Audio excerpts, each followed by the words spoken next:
দুষ্ট কোকিল ডাকে রে কুকু কুকু কুকু কুকু। কি গান শুনলাম কি গান শুনলাম, এই গানটা হইনা মোর কানটা পইচা গেছে, এক সের পইচা গেছে এই গানটা হইনা মোর।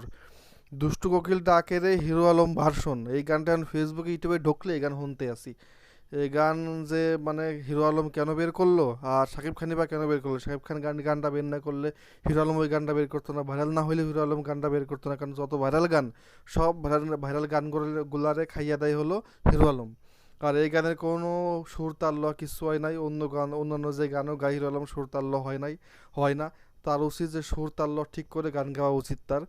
আর তার তো একাধারে বিভিন্ন পদবি, তার পদবি হলো প্রযোজক, আবার সে পরিচালক, আবার সে নায়ক, আবার সে শিল্পী, তার পদবি তো শেষ নাই।